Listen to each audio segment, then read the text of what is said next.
கனடால இப்போவே கிறிஸ்மஸ்க்கு கோலாகலமா லைட்ஸ்லாம் போட்டு பயங்கர ஃபெஸ்டிவல் மூடு எடுத்துட்டு வந்துட்டாங்க. மோர் ஓவர் ஐஸ் ரிங்க்காகலாம் இந்த பிளேஸ ரெடி பண்ணி வச்சுட்டாங்க. ஸோ இங்கெல்லாம் தண்ணி தான் ஆக்சுவலா இருக்கும். இப்போ அந்த பிளேஸ்லாம் கிளீன் பண்ணி ரெடியா வச்சிருக்காங்க. அண்ட் ஜோஷா ஒரு ஹாலிடே மூடே வந்துருச்சு.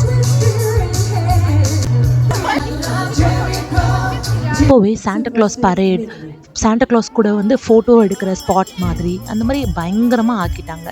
என்னதான் குளிர் இருந்தாலும் இந்த ஃபெஸ்டிவல் மூட் பயங்கரமாக இருக்கு. இந்த குளிர்லையும் போய் பார்க்கணுன்ட்டு பயங்கரமாக டெம்ட் ஆயிடுது.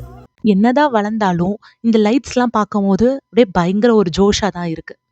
அண்ட் கிட்ஸ்க்குலாம் ஒரு ஃபீஸ்ட்னே சொல்லலாம். ஏன்னா பெரியவங்களே கிட்ஸாக மாறும்போது கிட்ஸ்க்குலாம் இன்னும் எக்ஸ்ட்ரா ஜாயாக தான் இருக்கும். ஆஃபீஸு வெளியில் எங்கே போனாலும் வெறும் full of lights, different kind of cookies preparation அப்படிங்கிற மாதிரி சூப்பராக போயிட்டுருக்கு. இருந்தாலும் மனசுக்குள்ளார குளிர் ஜாஸ்தியாக இருக்கே அப்படிங்கிற மாதிரி தான் இருக்குது. வேற ஒரு வீடியோவில் பார்ப்போம். தேங்க்ஸ் ஃபார் வாட்சிங். Bye bye.